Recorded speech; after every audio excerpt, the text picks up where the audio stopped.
ప్రభు అయిన యేసుక్రీస్తు వారి పరిశుద్ధ నామములో అందరికీ శుభాలు. ఈరోజు మన అనుదిన ఆత్మీయ ఆహారంగా సామెతల గ్రంథము 4వ అధ్యాయము 23వ వచనాన్ని ధ్యానించుకుందాం. నీ హృదయములో నుండి జీవదారులు బయలుదేరును కాబట్టి అన్నిటికంటే ముఖ్యముగా నీ హృదయమును భద్రముగా కాపాడుకొనుము. మన యొక్క జీవితంలో పరిశుద్ధంగా ఉండాలన్నా లేక లోకానుసారంగా మారిపోవాలన్నా మన హృదయంలో ఉన్న కోరికలను బట్టే మన సర్వ అవయవాలు పనిచేస్తాయి. హృదయం ఏం ఆశిస్తే, ఏమి యోచిస్తే నోరు మాట్లాడుతుంది. హృదయం ఏమి చూడాలి అని అనిపిస్తే అదే కన్నులు చూస్తుంది. హృదయం దేని గురించి ప్రణాళికలు యోచించుకోవాలంటే అదే మన మైండ్ ఆలోచన చేస్తుంది. హృదయంలోనే సమస్తమైన కోరికలు పుడతాయి కనుక అది మంచైనా చెడైనా హృదయంలో నుంచే వస్తుంది. కనుక అన్నిటికంటే నీ హృదయాన్ని జాగ్రత్తగా కాపాడుకో అని మహాజ్ఞాని సొలొమోను సామెతల గ్రంథం 4వ అధ్యాయం 23వ వచనంలో చెప్తున్నారు. ఎందుకు కాపాడుకోవాలి ఈ హృదయాన్ని అనేది బైబిల్ వెలుగులో మనం చూస్తే కనుక యేసు ప్రభు చెప్పిన మాట, బయట నుండి లోపలికి వెళ్ళేది మనిషిని అపవిత్రపరుస్తుంది కానీ లోపల నుండి బయటకు వచ్చేది మనిషిని అపవిత్రపరుస్తుంది అని మత్తయి సువార్త 15వ అధ్యాయం 18-19 వచనాలు. నోట నుండి బయటికి వచ్చున్నది హృదయములో నుండి వచ్చును, ఇవే మనుషుని అపవిత్రపరచునని మీరు గ్రహింపరా.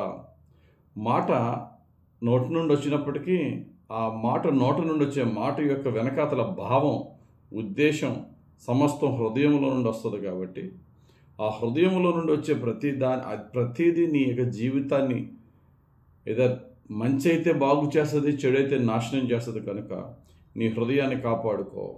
అంతేకాదు, ఒక వ్యక్తి రక్షింపబడాలంటే, ఒక వ్యక్తి నీతిగా మార్చబడాలన్నా సరే హృదయమే. రోమీయులకు రాసిన పత్రిక 10వ అధ్యాయం 10వ వచనం, ఏలయనగా నీతి కలుగున్నట్లు మనుషుడు హృదయములో విశ్వసించును, రక్షణ కలుగున్నట్లు నోటితో ఒప్పుకొనును. మనం నీతిలోనికి రావాలంటే హృదయంలో యేసుక్రీస్తునందు విశ్వాసము కలిగి ఉండాలి. అందుకని యేసు ప్రభు వారు కొండ మీద చెప్పిన ప్రసంగంలో ధన్యతలో ధన్యత, హృదయ శుద్ధి గల వారు ధన్యులు, వారు దేవుని చూచెదరు. మన హృదయం మలినముగా ఉంటే దేవుని చూడలేము, ఈ లోకాశలను చూస్తాం. ప్రభువా, నా హృదయాన్ని శుద్ధి చేస్తే నేను నిన్ను చూస్తాను ప్రభువా, నాకు శుద్ధ హృదయం ఇవి ప్రభు అని దేవుణ్ణి అడగాలి. కాబట్టి మన హృదయాన్ని సంరక్షించుకోవాల్సిన బాధ్యత. ఎందుకని లోపల నుండి వచ్చేదే మనిషిని అపవిత్రపరుస్తుంది. ఆ హృదయంలోనే మనకి విశ్వాసము ద్వారా నీతి కలుగుతుంది. ఆ హృదయం శుద్ధిగా ఉంటేనే దేవుని చూచే ధన్యత, ఆయనక మహిమలో దీవింపబడగలం. కాబట్టి ఆ హృదయాన్ని ఎలా సంరక్షించుకోగలమంటే రెండు మార్గాలు. ఒకటి వాక్యముతో, 2 ప్రార్థనతో. బైబిల్ చెబుతున్నది 119వ కీర్తన 11వ వచనంలో, నీ ఎదుట నేను పాపము చేయకుండానట్లు నా హృదయములో నీ వాక్యమును ఉంచుకొని ఉన్నాను. ఎంత ఎక్కువగా దివారాత్రులు వాక్యాన్ని ధ్యానిస్తే అంత ఎక్కువగా పరిశుద్ధంగా మనం ఉండగలం. రెండవది ప్రార్థన ద్వారా మాత్రమే కానీ మన విల్ పవర్ కాదు. ప్రార్థన ఏం చేస్తుందంటే దేవునికి విజ్ఞాపన చేస్తే దేవుని యొక్క ఆత్మ సహాయంతో మన హృదయాన్ని దేవుడు కాస్తాడట. ఫిలిప్పీ 4:6లో, దేనిని గూర్చి చింతింపకుడి కానీ ప్రతి విషయంలో ప్రార్థన విజ్ఞాపనల చేత కృతజ్ఞతాపూర్వకంగా మీ విన్నపములు దేవునికి తెలియజేయుడి. అప్పుడు సమస్త జ్ఞానములకు మించిన దేవుని సమాధానము యేసుక్రీస్తు వలన మీ హృదయములకును మీ తలంపులకును కావలి ఉండను.